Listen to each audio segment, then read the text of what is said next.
en el capítulo 3. ¿Sí me escuchan bien? Sí, hermano, se lo escucha bien. Ok. Jeremías capítulo 3, verso 9 y 10 de Jeremías. Dice, y sucedió que por juzgar ella cosa liviana su fornicación, la tierra fue contaminada y adulteró con la piedra y el leño. Con todo esto, su hermana, la rebelde Judá, no se volvió a mí de todo corazón, sino fingidamente, dice Jehová. Le damos gracias a nuestro Dios por tu palabra y rogamos sabiduría, pedimos que tú nos ayudes a comprender lo que tú tienes para nosotros hoy. Háblanos, Señor, queremos escuchar tu voz, queremos que tú nos muestres, Señor, de los cielos en las cosas que estamos fallando y queremos mejorar, queremos vivir una vida en santidad, una vida, caminar en ese camino de perfección que tú nos has trazado. Padre, por favor, permite que esa promesa, que tu palabra no volverá vacía, se cumpla hoy, sino que cumpla el propósito por el cual fue enviada. En Cristo Jesús. Amén. Bueno, estaba pensando un poco en cómo vemos nosotros el pecado. Hay un problema en esta parte, porque normalmente podríamos ver el pecado a mi manera, como yo creo, a mí me parece, podríamos ver el pecado de acuerdo a cómo lo ve el mundo, y el mundo hoy, en cumplimiento de lo que dice Isaías 5:20, a lo bueno le dice malo y a lo malo le dice bueno. Entonces quisiera que pensáramos mucho en esto, ¿no? ¿Cómo estamos viendo nosotros, la iglesia de Calarcá, la iglesia de aquí en Turbaco? ¿Cómo estamos viendo el pecado? ¿Lo vemos como yo quiero, a mí me parece, lo vemos como el mundo, o lo vemos como Dios lo ve? Porque es un problema el que tenemos hoy en día en relación a eso. Porque hay cosas que para uno puede ser pecado y el otro no. Y entonces uno dice, pero ¿será pecado o no será pecado? Por dar un ejemplo sencillito para no meterme en cuestiones complicadas. Hay hermanos que de pronto piensan que orar con los ojos abiertos es un acto de irreverencia. Pero el que ora con los ojos abiertos dice que no, que es una cuestión de costumbre. Entonces, fíjense que es un dilema que hay ahí. Uno piensa una cosa y el otro otra, pero ¿qué piensa Dios? ¿Cómo lo ve Dios? Es lo que yo quiero que miremos. Desde la antigüedad miramos que el hombre tomó sus propias decisiones en relación a lo que Dios ya había trazado. Dios le dio mandamientos desde que Dios escoge a Abraham para hacer de sí un pueblo.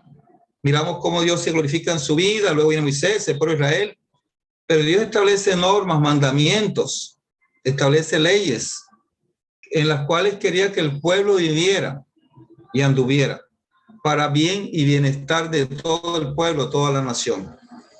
Pero en medio de todas esas situaciones, el pueblo como tal tomó sus propias decisiones. Dios dijo, no hagas esto, y el pueblo tomó su decisión. Desde Edén vemos eso. Dios dijo, no comas del árbol de la ciencia del bien y el mal, pero Adán y Eva decidieron tomar de ese árbol.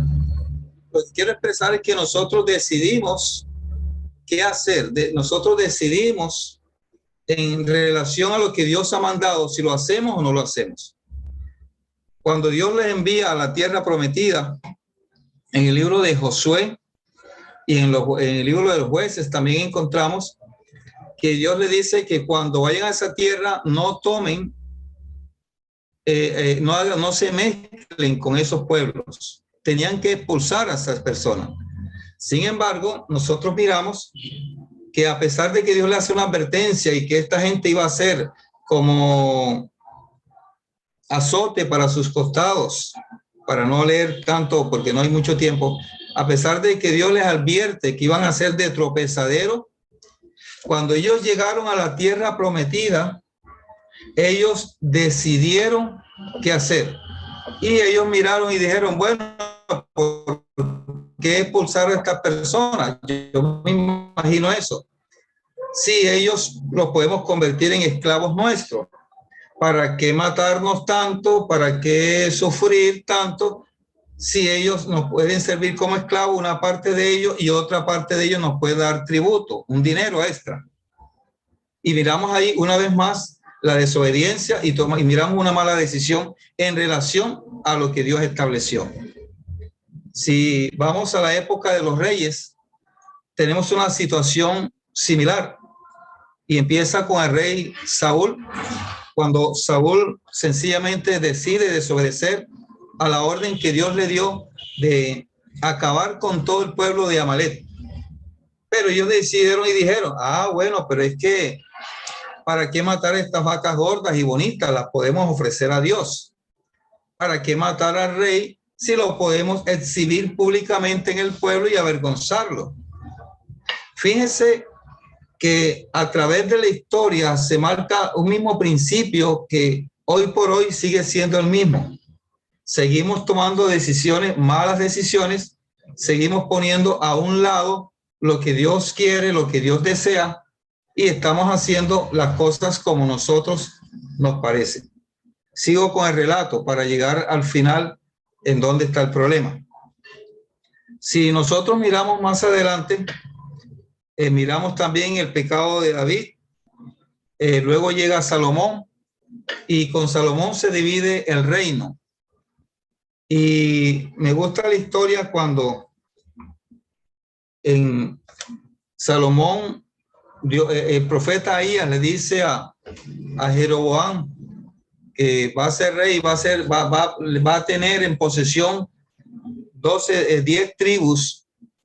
Entonces Ahías corta el manto en 12 pedazos, le da 10 y deja 2. Me llama la atención que después de la muerte de Salomón, él regresa y el pueblo lo convierte en rey. Estamos para no leer mucho, en Primera de Reyes 11 y el Primera de Reyes 12. Después que lo convierten en rey, en el capítulo 12, verso 20 de Primera de Reyes, ellos toman una decisión. Jeroboam toma una decisión en el verso 26 de Primera de Reyes 12. Y dijo Jeroboam en su corazón, ahora se volverá el reino a la casa de David. Para no leer mucho, les cuento la historia. Jeroboam pensó que si Israel, las 10 tribus que le pertenecían, las cuales Dios se las dio bajo promesa, si Israel volvía a Jerusalén a ofrecer sus sacrificios cada año, seguramente la gente se le iba a quedar allá y no iba a ofrecer, y no iba a estar con él o apoyarlo. Decide entonces hacer 2 becerros, verso 29, uno en Betel y otro en Dan. Y ahí ofrece sacrificios a Jehová según él, para que el pueblo no se fuera.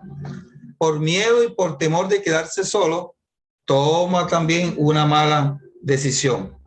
Y toda esa serie de malas decisiones fueron como una, digámoslo así, una bola de nieve que fueron envolviendo más al pueblo, más y más en la idolatría, en la desobediencia, en el adulterio y toda esa serie de cosas, en el paganismo.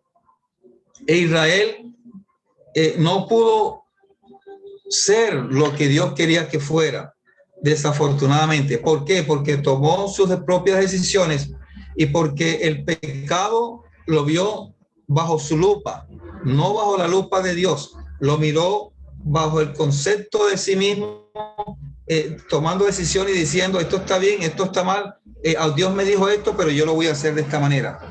Al final de cuentas, Dios decide exterminar a ese pueblo de Israel y lo esparce por todas partes.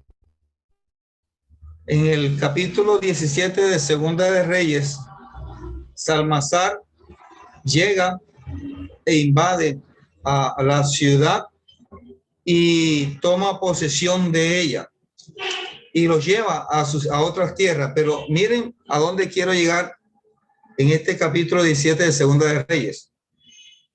En el verso 24 en adelante, nosotros miramos que Salmanasar y su gente traen gente de sus tierras y para que habiten en Samaria.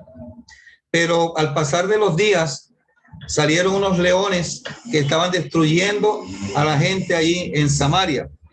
Y ellos deciden buscar unos sacerdotes, y aquí es donde nos vamos a detener un poco, para que les enseñaran el temor de Dios. Entonces, fíjense, estamos en Segunda de Reyes 17. Vamos a ubicarnos. Segunda de Reyes 17. Dice el verso 27. Y el rey de Asiria mandó diciendo: llevad allí algunos de los sacerdotes que trajiste de allá, y vaya y habite allí y enseñe la ley del Dios de su país. Y vino uno de los sacerdotes que habían llevado cautivo de Samaria y habitó en Betel, y les enseñó cómo habían de temer a Jehová. En el verso 32 dice: temían a Jehová e hicieron del bajo pueblo sacerdotes y lugares altos. Verso 33: temían a Jehová y honraron a sus dioses según su costumbre. Verso 41: así temieron a Jehová aquella gente y al mismo tiempo sirvieron a sus ídolos, y también sus hijos y sus nietos, según como hicieron sus padres, así hicieron hasta el día de hoy. Entonces yo quiero que pensemos un poquito en esto. ¿Dónde está el problema? ¿Por qué Israel pecó? ¿Por qué Israel no pudo lograr cumplir los propósitos que Dios tenía para con ellos? ¿Por qué fracasaron? Podemos decirlo así también. La respuesta está aquí en estos pasajes que hemos leído y los que vamos a seguir leyendo. No había verdadero temor de Dios. El corazón de Israel no le pertenecía a Dios. El corazón de Israel estaba inundado de las cosas del mundo, tanto que en los tiempos después de los jueces, ellos no querían que fueran gobernados por jueces, sino que pidieron rey como las demás naciones. Y ese es el problema que tenemos hoy, en lo cual quiero enfatizar. Mire, esta gente se les enseñó el temor de Dios. Ojo, pero no andar bajo el temor de Dios, que son dos cosas diferentes.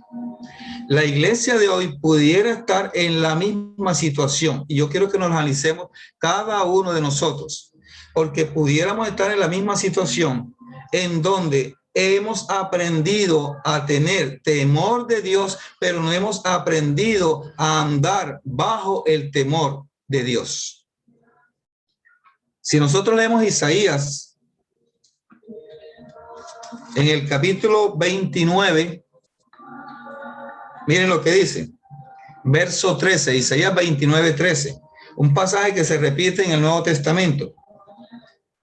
Dice pues el Señor: porque este pueblo se acerca a mí con su boca y con sus labios me honra, pero su corazón está lejos de mí y su temor de mí no es más que un mandamiento de hombres que les ha sido enseñado. Ellos aprendieron a ver a Dios como un Dios grande, un Dios fuerte, un Dios poderoso. Ellos aprendieron a ver a Dios de la manera como les enseñaron a verlo, pero no había una íntima comunión con Dios. No tenían una íntima comunión con Dios. No tenían una buena relación con Dios. Su corazón no estaba para con Dios. No era de Dios. No era controlado por Dios. Y ahí estaba el problema. Y por eso Israel anduvo como anduvo, porque ellos aprendieron a tener temor de Dios. Pero si nosotros leemos Proverbios en el capítulo, creo que es 16:6, si no me equivoco, no lo tengo aquí anotado, pero lo voy a buscar. Debe ser Proverbios 16:6. Sí, ese es. Miren qué dice: con misericordia y verdad se corrige el pecado, y con el temor de Jehová los hombres se apartan del mal. Entonces, el verdadero temor me conlleva a mí a apartarme del mal. El verdadero temor me conlleva a mí a ver las cosas como las ve Dios, no como yo quiero verlas, no como yo deseo verlas, no como el mundo las ve, sino cómo la ve Dios. ¿Qué dice Dios? Bueno, no es cuestión de conceptos, de ideas. No es cuestión de qué pienso, porque ahí hay un problema tremendo en esa parte. Tenemos que aprender a ver qué dice Dios en su palabra y entonces podré tomar decisiones con base a lo que Dios dice. Y cuando el verdadero temor está en mí, eso me conlleva a vivir una vida diferente. Fíjense, lo he dicho muchas veces y no sé si lo dije la vez pasada. Nosotros no somos perfectos, pero debemos caminar en un camino de perfección, porque dice Salmo 101:6, mis ojos pondré en los fieles de la tierra para que estén conmigo. El que ande en el camino de la perfección, ese me servirá. Entonces fíjense que no se trata, sino que cada día en mi vida yo debo perfeccionarme en el temor de Dios. Pero para eso tengo que ver las cosas como las ve Dios. Hoy por hoy, los grandes artistas, las grandes personalidades marcan una pauta en cuanto a la moda, cómo debe ser el vestido, si los pantalones son rotos o no son rotos, si usan aritos o no usan aritos, en fin. Y generalmente el cristiano de hoy, la juventud de hoy especialmente, porque sencillamente dicen, no le veo nada de malo. ¿Dónde está el problema? El problema está en lo que la palabra dice.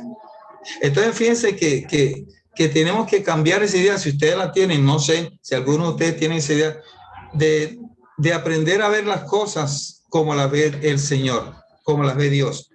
Más adelante, en el libro de Malaquías, porque el tiempo, sé que son solo 20 minutos, el libro de Malaquías, al final, vemos el capítulo 1,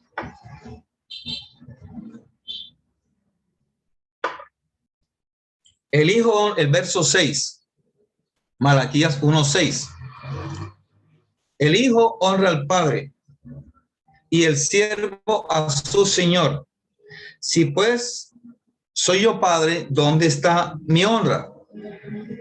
Y si soy señor, ¿dónde está mi temor? Dice Jehová de los ejércitos. A vosotros, oh sacerdotes, que menospreciáis mi nombre y decís, ¿en qué te hemos menospreciado tu nombre? En que ofrecéis sobre mi altar pan inmundo, y dijisteis, ¿en qué te hemos deshonrado? En que pensáis que la mesa de Jehová es despreciable. Y sigue diciendo muchas cosas más en relación a lo que el pueblo estaba haciendo, y para ellos de pronto estaba bien. O sea, el animalito se cayó y se quebró una pata y dijo, bueno, se lo puedo ofrecer a Dios, no hay ningún problema. Aquí lo importante de pronto es el derramamiento de sangre. Entonces iban y ofrecían ese animal con la patica quebrada, cuando ya Dios había dado unas especificaciones en cuanto a cómo debía ser el sacrificio. Entonces fíjense lo delicado que es esto, porque Dios le está diciendo al pueblo, ya al final, Malaquías, sabemos que cronológicamente Nehemías fue el último libro. Históricamente, los acontecimientos se dieron aquí. Malaquías murió quizás un poquito después de Nehemías. Y al final, Dios le está reclamando todavía al pueblo lo mismo. El hijo honra al padre y el siervo a su señor. Bueno, ustedes dicen que yo soy padre. Bueno, ¿dónde está mi honra? Y si soy señor, ¿dónde está mi temor? ¿Por qué Dios lo estaba diciendo? Porque era lo que estaba viendo, lo que estaba mirando. El pueblo andaba sin temor a Dios. El pueblo se pervirtió cada vez más. El pueblo se sumergió en la idolatría. El pueblo se sumergió en el paganismo de una manera exagerada. Entonces yo quiero que pensemos nosotros, la iglesia, hoy. Nosotros hemos recibido a Cristo como Señor, pero ¿realmente Él es mi Señor? Porque Mateo 7:21 dice, no todo el que me dice Señor, Señor, entrará en el reino de los cielos, sino aquel que hace la voluntad del Padre que está en los cielos. Yo puedo decir Jesucristo es mi Señor, pero son mis actos, mis acciones, lo que muestran si realmente Jesucristo es mi Señor. Yo puedo decir que temo a Dios, pero el verdadero temor se ve en mis cambios, en mi manera de proceder. El verdadero temor se ve cuando yo me sumerjo en la palabra y me ciño a lo que está escrito, indistintamente si me gusta o no me gusta, porque es que el problema es ese. Les doy otro ejemplo muy común. Se enamora una joven o un joven de un joven inconverso. Está en yugo desigual, ¿cierto? La palabra dice, no os unáis en yugo desigual. Es clara la escritura. Pero entonces yo he escuchado a algunos decir, pero es que yo lo puedo convertir y yo puedo hacer que esa persona sea para Cristo. Pero el problema, el punto no está en que si esa persona puede convertirse sí o no. Ese no es el punto. El punto es que la escritura dice, no os unáis en yugo desigual con los incrédulos. Y punto. Ya. Eso es lo que yo debo tener presente. Si la persona se convirtió o no y Dios la tiene para mí, bueno, eso es otra cosa. Pero la idea es que por encima de mis sentimientos, por encima de mis emociones, por encima de lo que yo creo o a mí me parece, debe estar la escritura. Lo que Dios dice debe primar por encima de todas las cosas. Porque si no es así, voy a entrar en lo mismo que entró Israel, en el fracaso. Israel fracasó espiritualmente. Israel no logró las metas y los propósitos de Dios, porque sencillamente vio el pecado volviendo a Jeremías de una manera liviana. ¿Qué es lo que dice aquí Jeremías 3:9? Y sucedió que por juzgar ella cosa liviana su fornicación, dijeron, no hay ningún problema.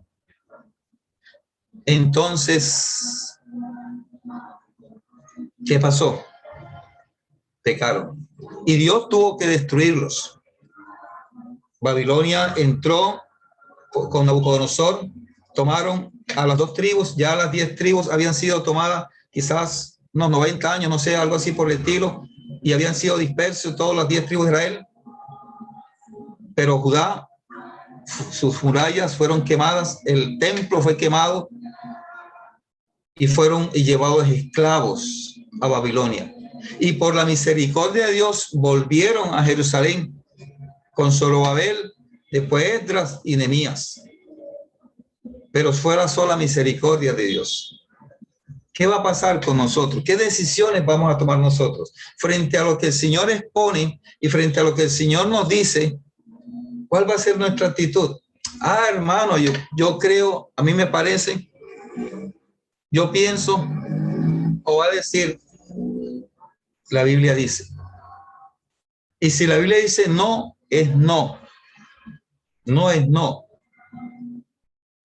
Entonces, hermanos, les dejo esa inquietud. Hay muchas cosas que pudiéramos decir más, pero sé que el tiempo es corto y quería que pensáramos en eso. Usted sabe cómo tener temor de Dios o usted vive bajo el temor de Dios. Sus hechos, sus acciones tienen la respuesta. Que el Señor les siga bendiciendo.